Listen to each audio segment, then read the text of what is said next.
he'll always be Batman to us. Welcome to MsMojo, and today we're counting down our picks for the top 10 hilarious Stiles Stilinski moments. You probably don't remember me. I sit behind you in biology.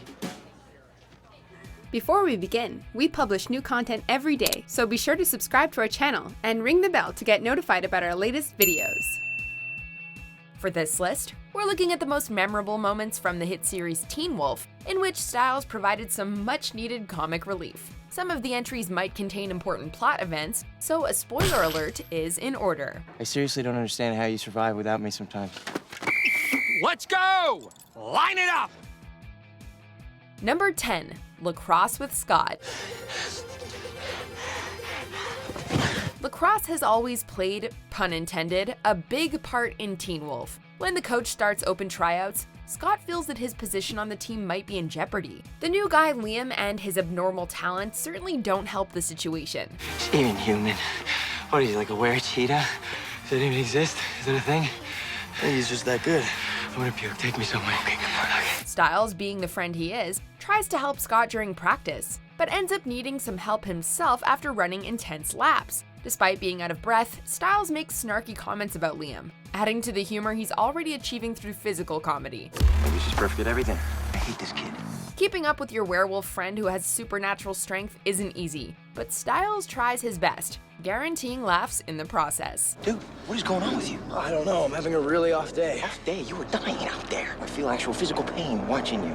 So you make any shots? Yes, that is because I am terrible, though, Scott. You were the alpha. Number 9. Knocking over a vending machine.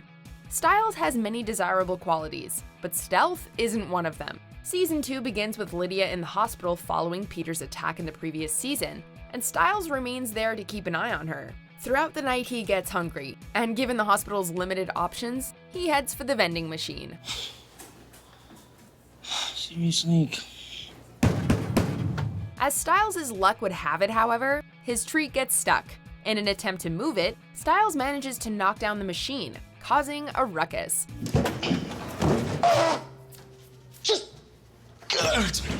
To make matters worse, Lydia disappears around the same time, which brings the police department to the hospital. Since Stiles is not one to admit his mischiefs, he just walks past the scene, but his facial expression says it all.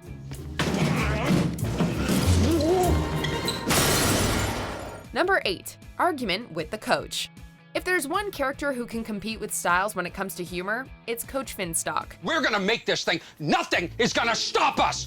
Stilinski, put your hand down. You know, there's like a food exit about a half a mile up. I don't know if we stop and then maybe traffic. We're not gonna stop. Whenever they're on screen together, we know something priceless is about to happen. In this episode, the gang are riding the bus to a meet. However, Scott is wounded from a fight, and Stiles needs to get him outside to help him heal. Okay, but if we stop... Stilinski! Shut it! Seriously, it's a little bus! Stop asking me questions! I hate him. Unfortunately for them, the coach is determined to keep the bus rolling at any cost. When Stiles tries convincing him to give them a bathroom break, the coach goes as far as blowing his whistle in Stiles' face repeatedly. Coach, it's 5 minutes for a bathroom break, okay? We've been on this thing for like 3 hours. It's 60 miles to the next rest stop.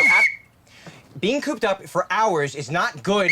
You know, our bladders aren't exactly... While not pleasant for the ears, their exchange is undeniably amusing, and can be easily considered one of the funniest moments of the whole series. Coach, this is... Can you... Please, Coach, let me talk! Every time... Get back to your seat, Stilinski! Okay! Number 7. I tend to get a little squeamish. Hey, Scott. Sure you don't want something like this? Stiles is a true friend. He provides Scott with unconditional support in all endeavors, and going with him to a tattoo salon is no exception. One would think that after 2 seasons of fighting supernatural creatures, watching Derek nearly chop off his arm, and dealing with Jackson's transformation into a Kanema, Stiles would be accustomed to the bloody stuff. Yeah, you see? He gets it. He's covered in tattoos, Scott. Literally. That doesn't turn out to be the case, however, since as soon as he sees the needle going through Scott's skin, he faints in the most Stiles way possible. Ain't got any problems with needles, do you? Nope. I tend to get a little squeamish, though, so... What's happening? Ironically, Stiles has no problem restraining Scott as Derek applies a blowtorch to burn in the tattoo again after it heals, making his moment of weakness even funnier.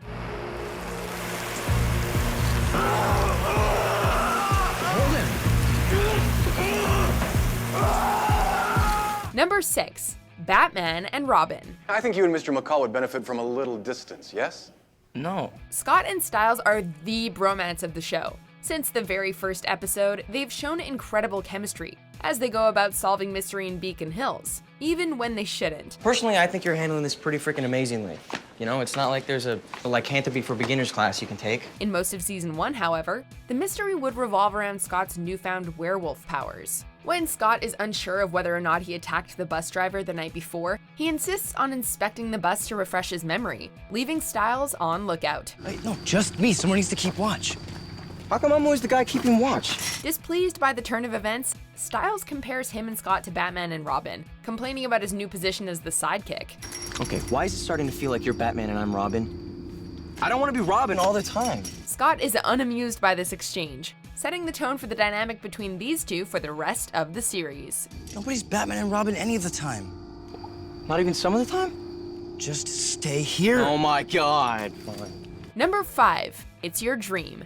One of Stiles' trademarks is his ability to get out of just about any situation. Halfway through the first part of season 3, conflicts rise that put our pack at risk. Danny, you awake? When Deucalion leaves Scott a cryptic clue, the group believes the answer might be with Danny, who's in the hospital after being targeted by Deucalion's pack. Stiles sneaks into Danny's hospital room, but when attempts to wake him up fail, he resorts to going through his stuff. What are you doing? I'm not doing anything, Danny. This is just a dream that you're having. As luck would have it, Danny starts waking up, which gives us a hilarious exchange between the two, where Stiles manages to convince him he's dreaming. Why are you going through my stuff? Right, but only in the dream. Remember? Dream.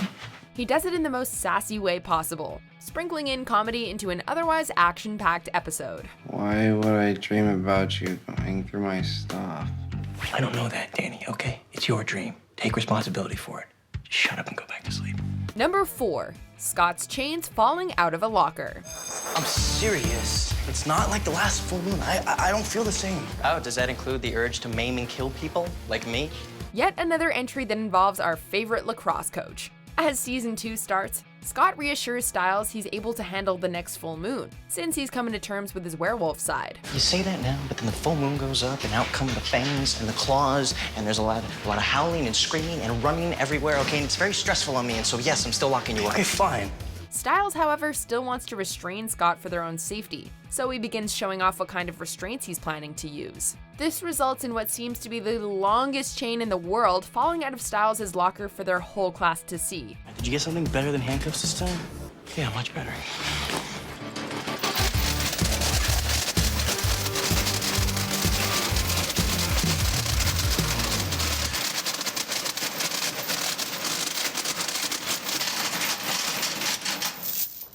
As if that's not enough, Coach Finstock shows up on the scene to witness the incident and give his 2 cents on the matter. Stiles remarks on how his ignorance is a wise choice, and in this case, we can't help but agree. Part of me wants to ask. The other part says knowing will be more disturbing than anything I could ever imagine. So, I'm gonna walk away. It's good. It's a wise choice, Coach. Number 3. Not fixing the gas gauge.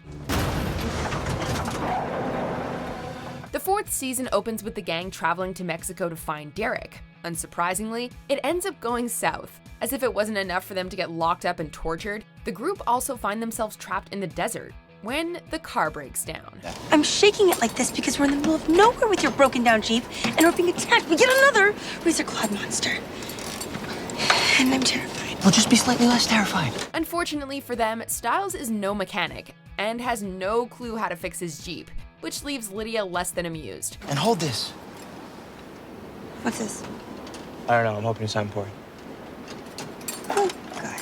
To make matters worse, Malia realizes there's someone out there, hunting them, and launches into the dark to fight it, with Kira right behind her. Malia, wait! Hey, Lydia! Here I go. You fix the Jeep. Stiles wants to go after her, but he's forced to focus on the Jeep, which he somehow manages to get running. Let's just say he's not our first choice in a mechanical emergency. Number 2, trying to get Allison and Lydia's attention. After everything that happened, I'm not sure she's coming back at all. Well, I think she is. I'd say pretty definite, you know? Like 100%.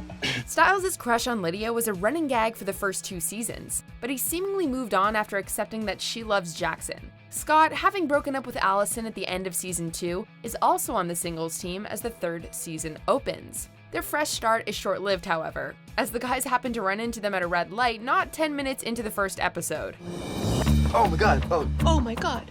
Oh my god, oh my god, oh my god, I can't see him, not now. can we just drive, please, Stiles? Scott, it's a red light. Stiles, being his goofy self, rolls down the window and tries to get their attention, with the girls deliberately ignoring him and driving off as soon as they get the chance. I think we should talk to him. I think we should say something. No, I'm just gonna say no, Stiles, no, come on. Oh my God, dude, no. Hey! Stiles' response to that is that the girls probably didn't see them, making an already hilarious scene even more priceless. You know, they probably didn't see us. Before we unveil our top pick, here are some honorable mentions. Okay, see this? It's maybe 3 inches of room to gather enough force to punch through solid. You can do it. Well, Dad, there's a conversation that we... You're not gay. Well, I could be. Not dressed like that.